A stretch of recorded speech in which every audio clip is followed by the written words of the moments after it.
여러분 안녕하세요. 저는 우현도인이라고 합니다. 오늘 여러분들께 2019년 기해년 황금돼지해의 우리나라의 국운과 그리고 경제, 정치 그러한 부분에 대해서 기해년이 의미하는 뜻과 그 기해년이 우리나라가 과연 어떻게 될 것인가에 대해서 여러분들께 말씀을 드리고자 합니다. 기해년은 황금돼지라고 하는데 황금돼지라고 하는 이유는 오행에서 기라는 글자가 땅을 의미하는 글자고 그 땅을 의미하는 글자의 색깔이 황색이기 때문에 그래서 누런 돼지 그 누런 돼지가 좋은 의미로 보면 황금의 색깔이기 때문에 황금돼지 그래서 올해를 황금돼지의 해다 이렇게 얘기를 하고 있습니다. 일단 기해년에 대해서 설명을 드리면은 명리학적인 부분을 간략하게 설명을 해야 되기 때문에 일반 분들이 조금 이해가 안 되시는 부분을 최대한 쉽게 명리학을 공부하시지 않는 분들한테 이해가 될 수 있도록 일단 말씀을 드려보겠습니다.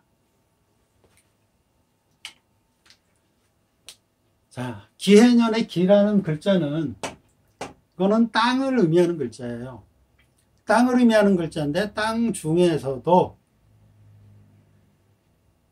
촉촉한 습기가 있는 땅, 즉 만물이 자랄 수 있는 그러한 땅을 의미합니다.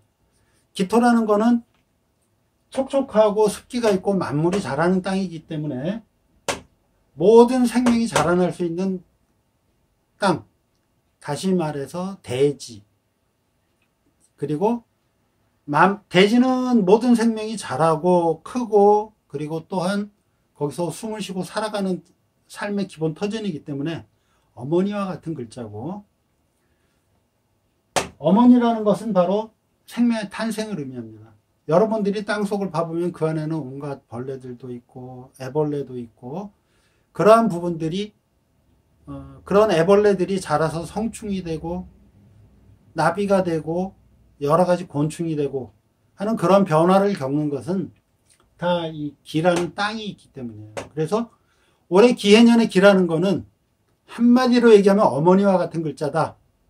그래서 여러분들에게 모든 것을 베풀어주고 여러분들이 모든 것을 윤택하게 해주고 그리고 여러분들이 자라날 수 있도록 삶의 터전이 돼주는 것이 바로 기해년의 기라는 글자다. 이렇게 이해를 하시면 되겠습니다. 명리학적으로는 습기가 많은 습토라는 말을 하는데요. 땅을 파보면은 봄, 여름, 가을, 겨울에 무한하게 땅속은 늘 젖어 있어요. 그래서 습토다라는 얘기를 하는데 땅속의 그 습기 때문에 사실은 생명이 자라겠죠. 나무 뿌리가 거기서 물을 뽑아먹고 곤충들이 그 습기 속에서 자신의 몸을 유지하고 하면서 살아가는 그러한 만물이 자라나갈 수 있는 터전이 바로 기토다 이렇게 이해를 하시면 되겠습니다. 자, 그럼 이제 기해년에서 황금돼지에서 황금인 기는 얘기가 됐고 그 다음에 돼지의 의미인 해라는 글자 해에 대해서 한번 생각을 해볼게요. 해라는 건 원래 물을 의미합니다. 그래서 물을 의미하는 글자지만은 이 물이 그냥 물이 아니고 그 안에는 사실은 이러한 것들 씨앗과 뿌리를 포함한 그러한 물이라는 뜻입니다. 좀 아까 기에서 땅속에 물이 있어야 습기가 있어야 나무 뿌리가 자랄 수 있다라고 말씀을 드렸는데 바로 이 해라는 글자는 이 기라는 글자의 땅속에 있는 물과 같다. 이렇게 해석을 하시면 됩니다. 그래서 기해라는 글자의 궁합은 아주 기가 막힌 궁합이다. 기라는 글자의 이 습기와 해라는 글자의 이 물이라는 의미는 사실은 같은 의미가 되는 거예요. 그래서 그 안에는 땅속에 있는 씨앗과 뿌리를 포함하는 그러한 물이다. 이런 뿌리와 씨앗에 공급해주는 그러한 물이 바로 해라는 글자다라고 생각을 하시면 되겠습니다. 명리학적인 부분을 또 한번 말씀을 드려야 되는데 해라는 글자는 두 가지의 의미를 품고 있어요. 단기적으로는 3년을 의미하고 장기적으로는 9년을 의미하는 두 가지의 속성을 가지고 있습니다. 이 9년을 의미하는 글자의 속성은 나무예요. 목이라는 거는 명리학에서 우리가 눈으로 보는 자라는 나무를 의미하는 것도 있지만 사실은 성장을 의미하는 글자입니다. 그래서 자라나고 성장하는 모든 것은 다 목으로 표시하게 돼 있어요. 어린아이가 자라서 어른이 되는 과정, 그게 바로 목이고, 나무가 자라서 큰 나무가 되는 과정, 그거를 바로 목이라고 합니다. 자, 이런 9년의 사이클을 통해서 나무가 자라나간다 라고 생각을 하시면 돼요. 땅 속에서 씨앗이나 뿌리가 박혀 있다가 그것이 다시 싹이 나고 그 싹이 큰 나무로 변하면서 그 큰 나무가 거대한 숲을 이루도록 하는 과정이 바로 9년이 걸린다. 이렇게 생각하시면 돼요.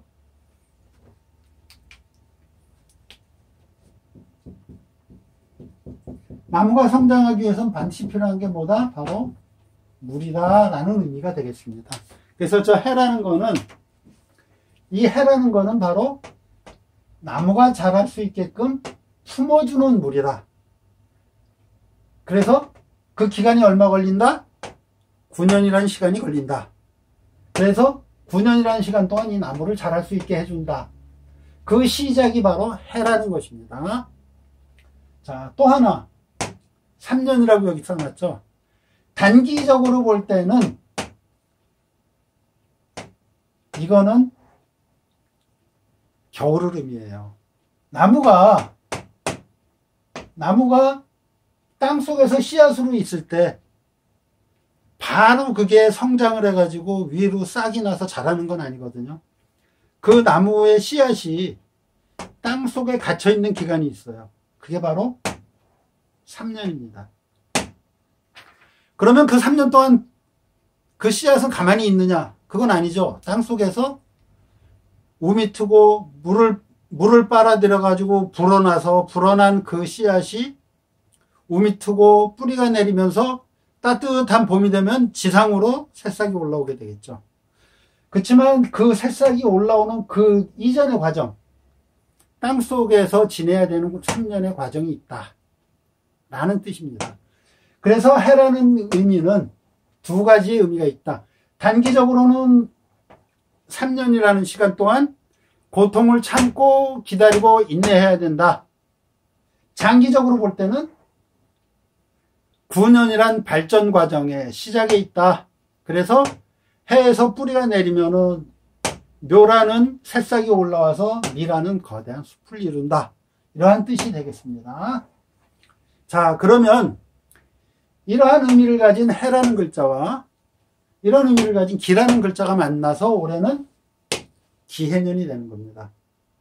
기해년, 황금과 돼지가 만난 황금돼지의 해는 왜 황금이냐?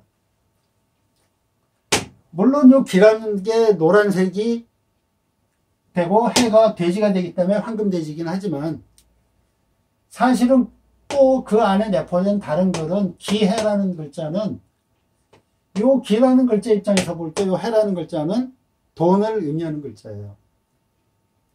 돈은 돈인데 일확천금은 아니고 정직한 돈, 정확한 돈, 월급 같은 돈, 그리고 내가 투자한 만큼 벌어들이는 돈, 그러한 정확한 돈을 명리학에서는 정제라고 합니다.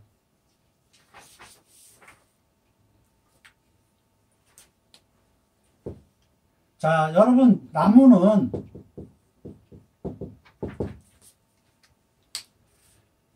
나무는 심어놓으면 일순간에 거대한 숲이 되지는 않아요. 여기서도 얘기했지만 3년이라는 기다림을 땅속에서 거치고 그 다음에 싹이 나서 거대한 숲을 이루고 울창한 숲을 이루는 데는 9년의 시간이 필요하다 그랬죠. 그런 것처럼 기해년의 해는 이 나무에서 의미와 같은 정직한 의미의 돈이 되는 거예요. 일확천금은 아닙니다.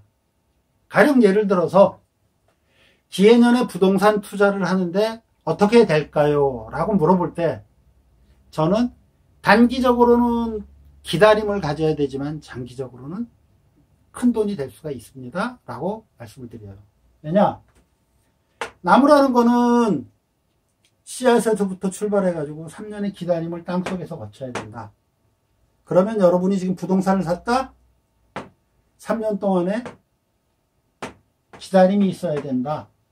일확천금은 되지 않는다. 그렇지만 9년이란 어떤 장기적인 안목으로 볼 때는 거대한 숲을 이룰 수가 있다. 다른 말로 큰 이익을 볼 수 있다라는 뜻이 됩니다. 그러니까 단기적인 투자를 한다?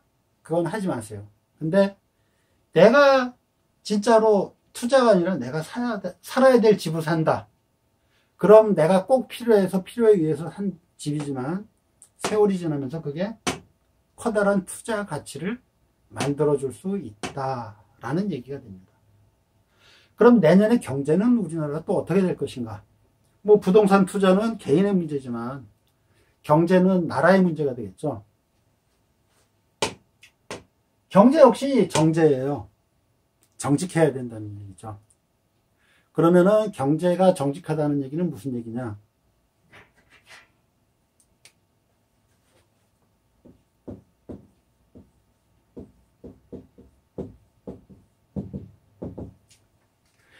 경제는 일단은 기회균등의 시작이라고 보시면 돼요. 기회균등이라는 건 무슨 얘기냐? 장기적인 안목으로 볼 때 모두 다 잘 살 수 있는 나라를 향해서 간다. 단기적인 안목으로 볼 때 내년의 경제는 아직은 기다림의 시간이다. 그렇지만 그거를 비관할 필요는 없다. 왜? 아까도 말씀드렸듯이 나무가 자라나기 위해서 잠시 참고 기다리는 시간이다. 그럼 내년 당장의 경제는 아직은 어렵다라고 봐야 되는 거죠. 내년 기해년, 2019년 기해년의 경제는 어렵지만 어떤 장기적인 안목으로 볼 때는 우리가 크게 성장할 수 있는 발판이 마련되는 시기다. 크게 성장한다. 크게 성장한다는 건 뭘까요? 국민이 다 크게 성장한다? 다른 말로 얘기하면 기회의 균등 혹은 부의 균등한 분배. 내년에 이루어진다가 아니라 그것을 이루어지기 위한 초석이 마련되는 해다. 그렇게 보시면 되겠습니다. 정치적으로는 어떨까요? 정직한 돈이라 그랬죠. 정치적으로도 정직해야 돼요. 정치적으로도 대의명분이 명확하고 정직하고 그러한 사람들이 기회를 얻게 되겠죠. 그리고 정치적으로 안정이 되겠느냐? 역시 정치적으로도 똑같은 말씀을 드립니다. 아직은 정치적으로 안정될 수가 없다. 왜? 긴 안목으로 보는 투자를 해야 되는 시간이다. 정치나 경제나 내년 당장의 상황은 조금 어두울지 몰라도 장기적으로 볼 때는 정치나 경제에 있어서 장기적으로 크고 중요한 정책들이 내년에 실시가 되고 그러한 정책들이 세워지고 그러한 정책들을 만들게 되는 해다라고 보시면 돼요. 그렇기 때문에 기해년은 우리나라의 역사를 볼 때 굉장히 중요한 그러한 시점이 될 겁니다. 세계적인 부분을 본다면 뭐 세계적으로도 마찬가지긴 한데 정제 다른 말로는 좀 구두쇠라는 의미도 있어요. 즉 자기 중심적이고 자기 돈을 아끼는 그런 시대가 된다. 국제적으로 볼 땐 서로가 내 돈을 차지하기 위해서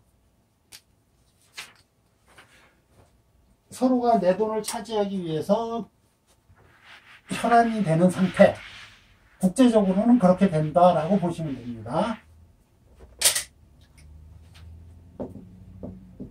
자, 우리나라가 여기 있고요. 밑에 일본도 있네요. 저쪽으로 가면 미국도 있겠죠. 뭐 북한 바로 붙어 있고, 여기 중국이 있죠. 저 멀리 뭐 유럽도 있는 거고요. 자, 우리나라가 이러한 기해년에 어떤 운을 맞았을 때 미국은 어떻게 될 것인가? 미국은 내년에 안정돼 있던 그 국제정세에서 지금까지는 미국이 주도를 하고 있었는데 그 주도하고 강하게 나가던 그 부분이 유럽 쪽의 세력으로 약간은 좀 몰리는 한 해가 될 거예요. 이 부분을 자세하게 설명하기 위해서는 명리학적인 좀 복잡한 설명이 들어가야 되기 때문에 그 부분은 생략을 하고 결론만 말씀드리면 유럽이 조금 강세를 띠게 되고 미국을 약간 견제를 하는 시대가 온다. 미국은 유럽보다는 어디에 촉각을 세우느냐? 북한과 중국에 촉각을 세우게 돼 있어요. 중국은 자국의 사정으로 인해서 침체기를 거치면서 그거를 탈출하기 위한 탈출구로 미국과 무역 협상을 할 수밖에 없는 상황. 북한은 김정은이 역시 경제적인 문제에 부딪히게 되죠. 이걸 탈출할 방법은 핵포기. 그러나 김정은이가 핵포기를 쉽게 하지는 않아요. 쉽게 하지는 않으면서 협상은 하려고 드는 그런 한 해가 될 거고요. 이러한 북한을 통제할 수 있는 건 누구냐? 사실은 한국밖에 없어요. 미국이 북한을 통제를 하려고 그러면은 직접적인 통제는 자칫 위험한 결과를 초래하기 때문에 이러한 부분을 해결하는 해결책으로는 한국밖에 나설 나라가 없다. 일본 경제적으로 지금 많이 안정이 돼 있고 일본은 어떻게 보면 지금 제2의 경제적 중흥기에 들어선 상태인데 내년에도 그 기세가 크게 꺾이진 않아요. 하지만은 조금은 둔화된다. 세계적으로 볼 때는 경제가 조금은 둔화돼요. 그 이유는 무엇이냐? 아까 말씀드린 기해년이라는 의미는 정제를 의미한다. 정직한 돈을 의미한다. 다른 명리학에서는 큰 돈이나 일확천금, 엄청나게 큰 돈, 이러한 부분들을 편제라고 얘기를 해요. 정제하고 반대로 정직하지는 못하지만 큰 돈이 한꺼번에 들어오는 거, 투자했는데 뻥튀기가 아주 잘 되는 거, 그러한 돈을 편제라고 그러는데 내년은 정제이기 때문에 편제라는 어떤 큰 돈이 흐르는 해는 아니에요. 전체적으로. 그래서 일본 역시도 조금은 침체되고 전체적으로 볼 때는 경제가 침체되게 되지만 이거는 어떻게 보면 부의 공평한 분배를 위한 시작이고 아까도 말씀드렸듯이 새로운 세상을 위한 출발점이기 때문에 해라는 것은 약소국들이 힘을 얻기 시작하고 이러한 중요한 나라 말고 제3국들 못 사는 나라 많죠. 동남아시아, 아프리카 그러한 나라들의 어떤 기회가 시작되는 해다. 그렇게 보시면 되겠어요. 명리학적인 부분을 빼고 아주 간단하고 단순하고 쉽게 그렇게 올해 운에 대해서 여러분들한테 설명을 드리다 보니까 조금은 좀 자꾸 입에서 어려운 말이 나오려고 그래가지고 좀 어려운 면은 있었고요. 자, 끝까지 그 올해 기해년 황금돼지의 어떤 구분이나 운세에 대해서 설명을 들어주셔서 이제 감사드리고요. 기해년 새해 행운의 금돼지가 여러분들과 함께 하기를 빌면서 다음번에는 이런 운세가 아니라 꿈과 그리고 해몽이라는 주제를 가지고 여러분을 다시 찾아뵙기로 하겠습니다. 지금까지 우연도인이었습니다. 감사합니다.